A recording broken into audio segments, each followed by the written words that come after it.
Hello everyone, welcome back to D2 math classes. आज के session में हम मुख्यतः लाइन और एंगल से रिलेटेड जो इम्पोर्टेंट क्वेश्चन है उसे सॉल्व करेंगे, जो एग्जाम की दृष्टि से बहुत ही इम्पोर्टेंट है।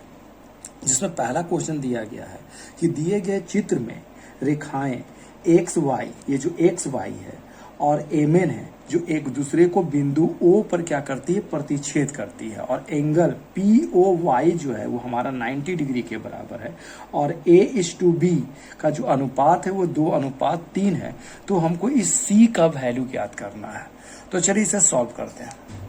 तो ऐसे क्वेश्चन को सॉल्व करने के लिए सबसे पहले जो अनुपात दिया गया है उसको ऐसे लिखा जाता है, माना A = हम लोग मान लेते हैं आपका 2K, यहाँ पर x है इसलिए x नहीं ले रहे हैं, 2K लेंगे। b का जो अनुपात हो जाएगा, जो कि a और b का अनुपात 2:3 है, तो a को 2K माना तो इसे क्या मानेंगे, 3K।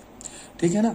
अब यहाँ देखिए, ये जो मेरा लाइन है एक्स वाई है, ये है जो मेरा एक्स वाई है, तो इन तीनों एंगल का सम क्या होगा, BA और ये 90 डिग्री, ये तीनों एंगल मिलकर हमारा क्या हो जाएगा, 180 डिग्री के बराबर होगा रैखिक युग्म अभिगृहित से। ठीक है, तो हम क्या लिख सकते हैं, पुनः जो हमारा B है प्लस A है और ये 90 डिग्री का जो सम है वो किसके बराबर होगा, हमारा 180 के इक्वल होगा। ठीक है ना।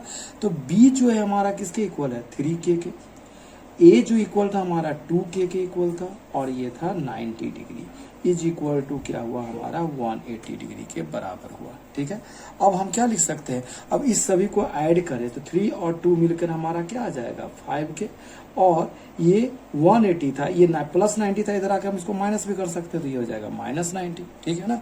तो इस प्रकार से 5K जो होगा वो हमारा किसके इक्वल हो जाएगा, 90 डिग्री के इक्वल होगा, क्योंकि 180 - 90 क्या होता है, हमारा 90। देयरफॉर जो हमारा K होगा, K का जो वैल्यू निकलेगा वो 90 अपॉन क्या हो जाएगा, 5, ये कैंसिल हो जाएगा हमारा 18 बार में, यानी K का जो वैल्यू आया हमारा क्या है, 18। ठीक है ना। अब यहाँ देखिए, K जब 18 आ गया तो हमको चूंकि C निकालना, तो सबसे पहले हम लोग क्या निकालेंगे, B निकाल लेते हैं। तो B = क्या माने थे, देयरफॉर B = हमारा क्या था, 3K। तो 3 और K के बीच में रिलेशनशिप क्या है, इनटू का। ठीक है ना। और K का वैल्यू क्या रखेंगे हम, 18। 3 को 18 से इंटू करेंगे तो हमारा क्या आ जाएगा, 54। अब यहाँ देखिए, अब आप देखोगे तो यहाँ आपको पता चलेगा कि ये जो दिख रहा है आपको, ये जो OX रेखा है वो N पर ये क्या करती है, खड़ी है। तो B और C का जो सम होगा वो हमारा क्या होगा, 180 के बराबर होगा। अगेन B प्लस, हम लिखेंगे B plus C is equal to 180, जिसे हम लोग क्या कहते हैं, लीनियर पेयर, यानी रैखिक युग्मकोण कहते हैं। क्या आया हमारा, लीनियर पेयर। B का जो वैल्यू हम लोगों ने क्या लाया था, 54, तो B के प्लेस में हम लोग 54 रखेंगे, plus C is equal to 180, यानी C इक्वल टू क्या आ जाएगा, 180 माइनस 54। अगर माइनस करेंगे तो ये आ जाएगा 6, 7 में से 5, 126 डिग्री, यानी C का जो वैल्यू होगा वो हमारा क्या होगा, 126 के इक्वल होगा। अब अगले क्वेश्चन को देखते हैं। इसका जो दूसरा क्वेश्चन है, दिए गए चित्र, ये जो हमारा चित्र दिया गया है जिसमें POQ एक रेखा है, जिसमें जो किरण RO है ये PQ पर लंब है, दिख रहा है, ये RO PQ पर लंब, यानी 90 डिग्री का एंगल बनाता है। किरण ये जो OP, ये दिख रहा है, OP और OR के बीच में एक अन्य क्या है, किरण है OS। तो हमको एंगल प्रूव करना है कि ये जो एंगल ROS जो होगा, ये एंगल वो किसके बराबर होगा, हाफ एंगल QOS, ये वाला एंगल माइनस POS के क्या होगा, बराबर होगा। चलिए इसे प्रूव करते हैं। तो यहाँ दिया हुआ क्या था, RO जो है PQ पर क्या है, लंब है। चूंकि RO जो है परपेंडिकुलर टू क्या है, PQ, परपेंडिकुलर टू क्या हो गया, PQ, इसलिए हम लोग क्या लिख सकते हैं, ये जो दिख रहा है एंगल, इसको आप भूल जाइए, ये वाला देखो, ये इस पर ये लंब है, तो ये एंगल POR और ROQ का जो वैल्यू होगा वो हमारा क्या चीज के बराबर होगा, 90 डिग्री के बराबर होगा। तो हम लोग क्या लिखेंगे, एंगल POR दिख रहा है इज इक्वल टू भी क्या होगा, 90 डिग्री, इज इक्वल टू किसके बराबर हो जाएगा हमारा, ये POR जो था वो किसके इक्वल हो गया, ROQ के क्या होगा, बराबर होगा। तो हम इसको लिखेंगे RO क्या हो गया, Q के इक्वल होगा, यानी ये लाइन जो था हमारा इस लाइन पर लंब है, इसलिए POR का वैल्यू जो होगा ROQ के बराबर होगा, जो कि 90 डिग्री के बराबर होगा। अब एक चीज देखिए, POR को हम क्या लिख सकते हैं, POR जो है ये जो एंगल, अगर आप ऐसे देखिए तो POR दो एंगल से मिलकर बना, POS और किससे मिलकर बना, ROS से मिलकर बना। तो हम यहाँ लिख सकते हैं POR के प्लेस में क्या लिख सकते हैं, एंगल POS प्लस क्या है, POS प्लस ROS, ठीक है ना। अब उसी प्रकार इसको तो छोड़ देते हैं, यहाँ देखिए वो दोनों बराबर था, तो ROQ को क्या लिख सकते हैं, देखिए ROQ को तो सिर्फ ROQ लिखना है, लेकिन हमको प्रूव करते समय QOS भी लेना। तो अगर आप ऐसे देखें तो दिख रहा है ये जो QOS एंगल है, ये दिख रहा है, ये QOS एंगल में से अगर हम ये एंगल को माइनस कर दे, ROS को, ये पूरे एंगल में से ये माइनस कर दे तो मेरा ये बचेगा ना। तो हम इसको QOR को लिखने का एक तरीका हुआ QOS माइनस ROS। तो वही चीज यहाँ हम लोग लिखते हैं, तो यहाँ क्या लिखेंगे, QOS, ठीक है ना। ये QS में से क्या माइनस करेंगे, ROS को क्या करेंगे, माइनस करेंगे, ठीक है। अब यहाँ आप देखिए ये ROS है, ये भी ROS है, इस ROS को इधर लेफ्ट हैंड साइड लाते हैं तो क्या हो जाएगा, ये ROS आया प्लस क्या आ गया, ये भी माइनस था तो इधर आके क्या आ जाएगा, प्लस ROS आ जाएगा। इधर मेरा क्या बचा हुआ भी है, QOS लिख दिए, लेकिन हमको ये जो दिख रहा है POS को हमको इधर शिफ्ट करना है। तो ये POS अगर लेफ्ट हैंड साइड से राइट हैंड साइड शिफ्ट होगा तो इसका साइन क्या हो जाएगा, माइनस हो जाएगा। तो ये हम लोग क्या लिखेंगे, POS, ठीक है ना। अब यहाँ देखिए, अब मेरा क्या हो जाएगा, ये ROS मिलके क्या हो जाएगा, 2 एंगल ROS किसके इक्वल हो गया, angle QOS minus angle POS के बराबर हुआ। अब ROS को हम लोग क्या लिख सकते हैं बताइए, 2 इंटू इधर आकर क्या हो जाएगा, डिवाइड हो जाना है ना। तो ये क्या हो जाएगा, 1/2 एंगल क्या लिखेंगे, QOS माइनस POS, ठीक है ना। ये 2 था, इधर आकर क्या इंटू था, इधर आकर डिवाइड हो गया, और किसके साथ मल्टीप्लाई हो जाएगा, इस पूरे एंगल के साथ मल्टीप्लाई। तो यही हमको क्या करना था, प्रूव करना था, जो कि क्या हो गया, प्रूव्ड हो गया, ठीक है। अब अगले क्वेश्चन को देखते हैं। क्वेश्चन 3 में कहा गया कि दिए गए चित्र में रेखा जो AB है, ये जो रेखा AB है और ये रेखा क्या है, CD, एक दूसरे को बिंदु O पर प्रतिच्छेद करती है, और एंगल जो है AOC प्लस एंगल BOE, यानी ये एंगल AOC और एंगल BOE का जो सम है वो किसके बराबर है, 70 डिग्री के बराबर है। और एंगल BOD, ये जो एंगल है हमारा, ये एंगल हमारा BOD हमारा क्या है, 40 डिग्री के इक्वल है। तो हमको किस चीज का वैल्यू निकालना, पहले तो BOE का वैल्यू, यानी ये जो एंगल है इसका क्या करना, वैल्यू निकालना है। और प्रतिवर्ती कोण COE, देखो ये COE का क्या निकालना, प्रतिवर्ती मान ज्ञात करना है। देखिए सबसे पहले इसको सॉल्व करने के लिए इसको देखिए, ये जो AB है और CD रेखा एक दूसरे को O बिंदु पर काटती है। तो हम लोगों ने क्या जाना है कि अगर ये दो रेखा एक दूसरे को काटती है तो ये जो वर्टिकल अपोजिट एंगल, मतलब जिसको शीर्षाभिमुख कोण कहते हैं, वो इक्वल होता है। तो यहाँ पर अगर हम लिख सकते हैं ये जो एंगल 1 होगा इस एंगल 2 के इक्वल होगा ना, क्योंकि ये भी क्या बन रहा है, देखिए एकदम एक्स जैसा आकृति बन रहा है। तो ये जो एंगल 1 होगा वो एंगल 2 के इक्वल होगा।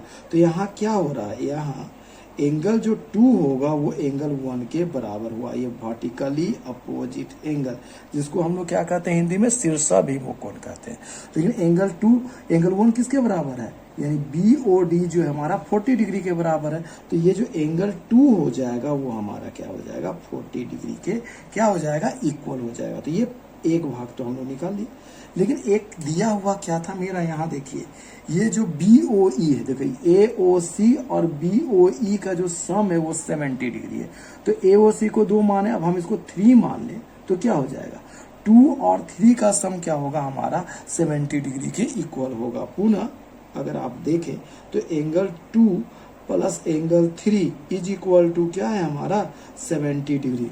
2 मतलब एंगल AOC और 3 मतलब क्या हो गया, एंगल BOD, ठीक है। तो 2 के प्लेस में हम लोग क्या लिख सकते हैं, 40 plus angle 3 is equal to 70 degree. तो एंगल 3 के जगह क्या आ जाएगा, 40 इधर आकर माइनस हो जाएगा, तो 70 माइनस क्या आ गया, 40। तो एंगल 3 का क्या नाम था, BOE लिख सकते हो। तो अब यहाँ फाइनल हम लिख के दिखा सकते हैं, एंगल BOE 70 में से 40 गया, ये किसके आ गया, 30 डिग्री के इक्वल हुआ। ठीक है ना। अब यहाँ देखिए, अब हमको ये एंगल निकालना है, क्योंकि प्रतिवर्ती कोण यानी रिफ्लेक्स एंगल किसका निकालना है, एंगल COE का। तो हमको देखिए ये और ये एंगल का जो सम होगा, ये जो एंगल अगर हम इसको 4 मान लें तो 2, 3 और 4 का सम किसके बराबर होता है, हमारा 180 के इक्वल होगा। अब लिखेंगे पुनः क्या हो रहा है, angle 2 plus angle 3 plus angle जो 4 है, ये 2, 3 और 4 का जो सम है वो क्या हो गया हमारा 180 के बराबर हो गया लीनियर पेयर अभिवृत्त से, ठीक है ना। तो 2 और 3 का सम अभी देखिए यहाँ पर हम लोगों ने क्या लिखा था 70, तो 2 और 3 के जगह पर इसके प्लेस में हम इसका वैल्यू रख सकते हैं ना 70, प्लस क्या आ गया एंगल 4 बराबर क्या आया 180। तो एंगल 4 बराबर क्या आएगा 180, और ये प्लस इधर आके क्या आ जाएगा माइनस, यानी एंगल जो 4 है हमारा वो किसके इक्वल आ गया 110 के बराबर आ गया, ठीक है। अब यहाँ समझिए एंगल 4 को ही हम लोग क्या कह रहे हैं, एंगल 4 मतलब एंगल क्या COE हमारा क्या आया 40 डिग्री के बराबर हो गया। ये जो COE था वो 40 डिग्री बोल रहे 110 के इक्वल के बराबर हो गया, ठीक है ना। COE का वैल्यू कितना है 110, यही जो COE था जिसको हम लोगों ने क्या माना था एंगल 4 माना था। अब ये 4 जब निकल गया तो इसका प्रतिवर्ती कोण निकाला, तो इसलिए लिखेंगे प्रतिवर्ती कोण COE। जब भी प्रतिवर्ती कोण निकाला जाता है तो ये जो एंगल जो होगा CO उसको 360 से क्या कर लेते हैं माइनस कर, तो हम लोग क्या लिखेंगे 360 माइनस 110, तो इसका वैल्यू आएगा हमारा 250 के इक्वल होगा। तो यही इसका क्या होगा आंसर होगा। अब अगले क्वेश्चन को देखते हैं। अब क्वेश्चन 4 में देखिए, यदि AB पैरेलल टू CD, ये जो लाइन है, ये जो हमारा जो AB है वो किसके पैरेलल है CD के पैरेलल है, और जो FE है ये EF जो है ये लंब है CD पर, यानी ये एंगल क्या हो गया हमारा 90 डिग्री के इक्वल है। और बोला जरा एंगल GED, कौन है एंगल GED, ये जो पूरा एंगल है वो हमारा किसके बराबर है 126 डिग्री के इक्वल है। तो हमको AGE मतलब ये एंगल निकालना है, ये एंगल निकालना है, फिर हमको निकालना है GEF मतलब GEF ये वाला एंगल निकालना है, और क्या निकालना FGE ये वाला एंगल भी हमको क्या करना है निकालना है, ठीक है। बारी बारी से इस क्वेश्चन को देखिए, ये चूंकि ये इसके पैरेलल है और इसको क्या कर रहा है काट रहा है, तो दिख रहा है यहाँ पर आपको स्पष्ट दिखेगा ये वाला भाग देखिए, इससे ये जो दिख रहा है ये जेड जैसा आकृति बना ना जेड जैसा आकृति, तो ये पूरा एंगल इस पूरे एंगल के बराबर होगा, जिसको हम लोग कहते हैं अल्टरनेट इंटीरियर एंगल मतलब एकांतर अंतःकोण। तो हम लोग लिखेंगे, तो चूंकि क्या हो गया AB पैरेलल टू CD था, इसको G काटा, तो इसलिए एंगल AGE यानी एंगल AGE जो होगा दिख रहा है ये जेड जैसा बन रहा है, वो किसके बराबर होगा एंगल GED के इक्वल होगा। अब एंगल AEG को हम किसके बराबर लिख सकते हैं, चूंकि GED हमारा किसके बराबर दिया 126 है ना 120, तो यहाँ पर हम लोग लिख सकते हैं 126 डिग्री। तो इस प्रकार से मेरा एक पोर्शन का जो आंसर था वो निकल गया, ये जो भाग था उसका आंसर हमने निकाल दिया। अब हमको निकालना GEF, तो अब यहाँ देखिए GEF कैसे निकलेगा, तो आप यहाँ देखिए ये जो आपका है GEF एंगल दूसरा पॉइंट के लिए अगर हम ले तो GEF दिख रहा है ये वाला एंगल GEF और FED मिलकर ही किसके बराबर है 126 डिग्री के बराबर। देखिए यहाँ पर ये पोर्शन को अगर आप देखेंगे यहाँ से यहाँ तक, तो GEF और FED ये पूरा मिलकर क्या है 126 के बराबर है। तो यहाँ पर FED किसके बराबर देखिए ये 90 डिग्री है, क्योंकि ये लंब था इस पर, तो हम लोग यहाँ पर क्या लिखेंगे GEF के प्लेस पर तो GEF ही लिखेंगे, लेकिन FED के प्लेस पर क्या लिखेंगे 90 बराबर क्या आया 126, इसलिए जो हमारा GEF हो जाएगा वो हो जाएगा 126 माइनस 90, यानी GEF का जो वैल्यू होगा वो आपका आ जाएगा 36 के इक्वल हो जाएगा, यानी ये जो हमारा GEF हुआ वो हुआ 36। तो ये दूसरा भाग निकल गया, ठीक है ना। अब यहाँ देखिए, अब हमको ये निकालना है, ये वाला पोर्शन का निकाल, तो ये दोनों एंगल का सम क्या होता है हम लोग जानते हैं क्या है कि ये जो है AGE दिख रहा है AGE angle AGE plus angle F क्या है FGE दिख रहा है, इस जीई का जो सम होता है वो 180 होता है, जिसको हम लोग लीनियर पेयर यानी रैखिक क्यों कहते हैं। तो ए जीई का वैल्यू हम लोगों ने क्या निकाला था 126, और ये हमारा क्या आ गया एफ जीई बराबर आया 180 डिग्री। तो एफ जीई बराबर क्या होगा 180 माइनस 126 डिग्री। अब 180 में से 126 माइनस करेंगे तो ये हमारा आएगा, यानी एफ जी का वैल्यू आ जाएगा 54 डिग्री के इक्वल होगा। अब अगले क्वेश्चन को देखते हैं जो कि बहुत ही इंपॉर्टेंट है। इसमें कहा गया कि नीचे की आकृति, ये जो हमारा आकृति है, यदि ये जो PQ है, ये PQ जो है हमारा किसके पैरेलल है, इस ST के पैरेलल है। ये PQ ST के क्या है पैरेलल है। और एंगल PQR, ये जो है PQR ये हमारा 110 डिग्री के बराबर है, और RST जो हमारा 130 डिग्री के बराबर है। तो हमको QRS यानी ये जो एंगल है इसी का क्या करना है वैल्यू ज्ञात करना। बहुत ही इंपॉर्टेंट क्वेश्चन है। इसके लिए हम लोग पहले एक कंस्ट्रक्शन करते हैं। तो इसमें जो हम लोग कंस्ट्रक्शन करेंगे, जो बिंदु R है इसमें चूंकि PQ पैरेलल था ST, तो इस PQ और ST के पैरेलल एक अनदर लाइन हम लोग क्या खींचेंगे XY। तो हम लोग यही लिखे कि बिंदु R से, ठीक है ना, ये जो XY है ये PQ के पैरेलल खींचा, और PQ किसके पैरेलल था ST, यानी XY PQ के भी पैरेलल होगा और ST के भी क्या होगा पैरेलल होगा, ठीक है ना। अब यहाँ देखिए चूंकि ST पैरेलल है RY, ठीक है ना, और इसको कौन काटता है SR काटता है। तो ये एंगल और ये एंगल का जो सम होगा वो किसके बराबर होगा 180 के बराबर होगा, जिसको को इंटीरियर एंगल यानी सअंतःकोण कहते हैं, जिसे हम लोग लिखेंगे। तो यहाँ क्या हो गया ST पैरेलल है XY और SR इसे काटती है, इसलिए जो एंगल जो हो जाएगा हमारा TSR plus angle SRY, angle SRY का जो सम होगा वो 180 के बराबर होगा, जिसको हम लोग को इंटीरियर एंगल या सअंतःकोण कहते हैं, ठीक है ना। अब यहाँ देखिए इसका वैल्यू कितने के बराबर TSR का 130 डिग्री के बराबर है, और एंगल SRY आया जो कि आया 180 डिग्री के बराबर आ गया। अब हम इसी से SRY अगर हम निकालना चाहे तो क्या आ जाएगा 180, और ये प्लस 130 इधर आकर क्या आ जाएगा माइनस 130 के बराबर आ जाएगा, यानी SRY का जो वैल्यू आएगा वो हमारा किसके इक्वल हो जाएगा 50 डिग्री के इक्वल हो जाएगा। यानी ये जो एंगल था हमारा, ये एंगल किसके इक्वल हो गया मेरा 50 डिग्री के बराबर हो गया। अब यहाँ देखिए ये PQ जो है अगेर XY के बराबर है, और इसको कौन काट रहा है QR काट रहा है। तो ये पूरा एंगल अब इस एंगल के बराबर होगा, यानी ये जो पूरा एंगल है यहाँ से यहाँ तक, ये पूरे एंगल के, ये दिख रहा है ये जेड जैसा बन रहा है, ठीक है ना, ये जेड बना, ऐसे देखिएगा तो ये जेड बना, जिसे एकांतर अंतःकोण कहते हैं। तो इस पार्ट को हम लोग लिखेंगे। तो पुनः क्या हो गया, ये जो PQ है XY के पैरेलल हो गया, और QR इसे काटा, तो ये जो एंगल है मेरा देखिए QRY, ये एंगल QRY किसके इक्वल होगा एंगल PQR के क्या होगा इक्वल होगा, ठीक है ना। अब ये किससे मिलके बना, देखो QRI किससे मिलके बना QRS, देखिए QRS प्लस ये क्या है SRY, ये पूरा एंगल के बारे में बात करें, QRY जो है QRS है ना, और SRY से मिलकर बना है, SRY से मिलकर बना है, QRY जो बना है QRS प्लस SRY से, और ये PQR किसके वैल्यू के बराबर है 110 के बराबर है।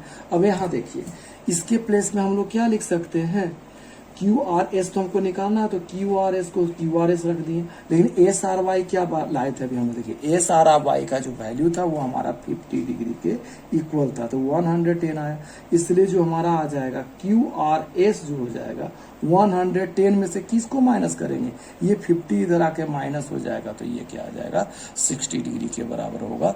यही हमारा क्या हो जाएगा आंसर हो जाएगा, यानी एंगल जो है QRS का जो वैल्यू हो गया वो हमारा क्या हो गया 60 डिग्री के इक्वल हुआ। अब छठे क्वेश्चन को देखते हैं।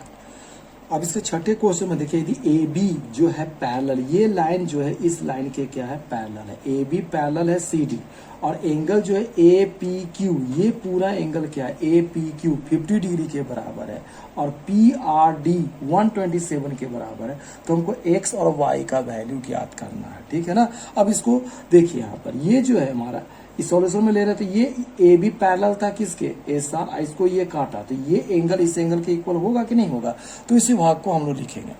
तो ये क्या हुआ, A B parallel to H D था और सी डी, और इसको कौन काटता है, पी क्यू काटता है। इसलिए ये जो एंगल 1 होगा, अगर हम इसको एंगल 1 माने और इसको एंगल 2 माने, तो दिख रहा है ये जेड जैसा बन रहा है, ये आकृति देखिए, ये पूरा जेड है ना। ये तो एंगल 1 जो होगा वो किसके इक्वल हो जाएगा, एंगल 2 के बराबर हो जाएगा। इसको कहते हैं हम लोग एकांतर अंतःकोण, यानी अल्टरनेट इंटीरियर एंगल, ठीक है ना।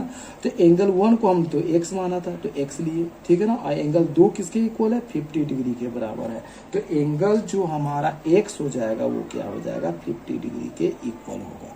अब इसी प्रकार आप देखिए यहाँ पर A B parallel to C D, इसको कौन काटता है, पी आर काटता है। तो यहाँ पर क्या हो गया, A B parallel to C D, इसको कौन काटा, पी आर काटा, ठीक है ना। तो आप यहाँ से देख सकते हैं, ये दिख रहा है, ये जो ऐसे जेड टाइप का बन रहा है, ये यहाँ से ये आया, ये भी जेड है। तो ये एकांतर अंतःकोण यानी एंगल ए पी आर, इसका नाम क्या है, एंगल ए पी आर किसके बराबर हो जाएगा, पी आर डी के क्या हो जाएगा, इक्वल हो जाएगा, ठीक है ना। अब आप देखिए ए पी आर किससे मिलके बना, 50 प्लस वाई के योग से मिलके बना है। ए पी आर किसके बराबर है, 50 प्लस वाई के बराबर है। तो यहाँ हम लोग क्या लिखेंगे, 50 plus Y is equal to, और ये पी आर डी किसके बराबर है, 127 डिग्री। इसका मतलब हो गया वाई किसके बराबर होगा, ये 50 इधर से आकर माइनस हो जाएगा, 127 माइनस 50, डेट मीन्स वाई का जो वैल्यू आएगा हमारा क्या आ जाएगा, आपका 77 डिग्री के इक्वल होगा। यही तो y का वैल्यू यही हुआ, 77 डिग्री, ठीक है। अब हम अगले क्वेश्चन को देखते हैं।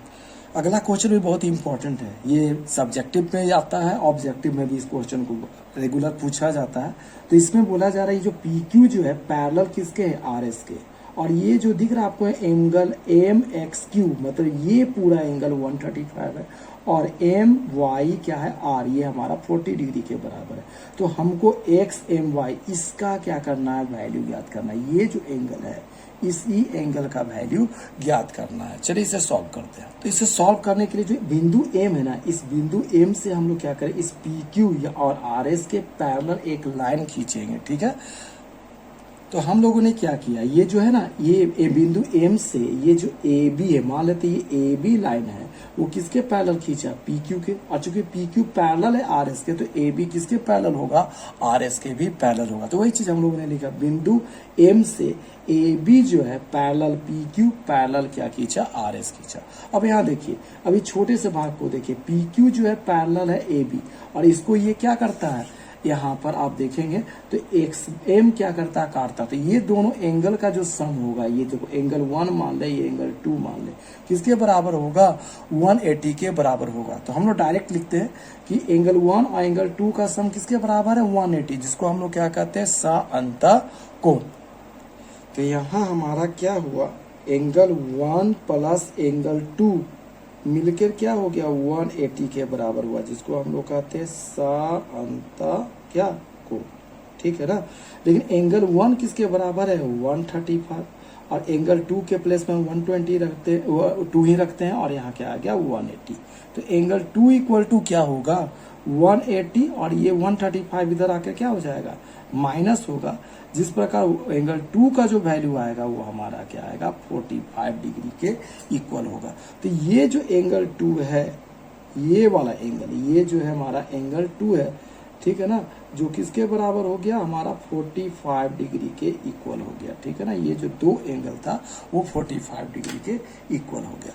अब उसी प्रकार अब यहाँ देखिए, ये A B parallel to R S है, इसको ये काटा, तो ये जो दिख रहा है उल्टा जेड दिख रहा है आपको, ऐसे देखोगे तो ये उल्टा जेड बनता हुआ दिखेगा। तो ये एंगल अगर 3 है और ये एंगल 4 है, तो एंगल 3 और एंगल 4 आपस में क्या हो जाएंगे, बराबर हो जाएंगे। तो पुनः एंगल जो 3 होगा वो किसके बराबर होगा, एंगल 4 के बराबर होगा, जिसको हम लोग कहते हैं एकांतर, ठीक है ना, अंतःकोण, ठीक। अब यहाँ देखिए एंगल 3 के प्लेस में तो एंगल 3 लिखेंगे, लेकिन एंगल 4 किसके बराबर है, 40 के बराबर है। तो इस प्रकार जो एंगल 3 जो हो गया हमारा 40 के इक्वल होगा। हमको लेकिन निकालना क्या, एक्स एम वाई, दिख रहा है एक्स एम वाई, तो हम लोग लिखेंगे इसलिए एंगल एक्स एम वाई जो होगा वो किसके सम के बराबर होगा, ये एंगल 2 दिख रहा है, ये एक्स एम वाई एंगल 2 और एंगल 3 के सम के इक्वल होगा। तो एंगल 2 प्लस एंगल 3, तो 2 का जो वैल्यू आया हमारा कितना आया 45, और 3 का जो वैल्यू आया ये क्या आ गया 40 के इक्वल आया। तो इस प्रकार एक्स एम वाई का जो वैल्यू होगा वो 85 डिग्री के इक्वल होगा। ठीक है, मुझे पूरा विश्वास है कि यह वीडियो आपके लिए पूरा हेल्पफुल साबित होगा। अगर आप हमारे चैनल पर नए हैं तो उसी प्रकार एकदम मेरे चैनल को सब्सक्राइब जरूर कीजिएगा और लाइक और शेयर करना ना भूलेंगे। Thank you.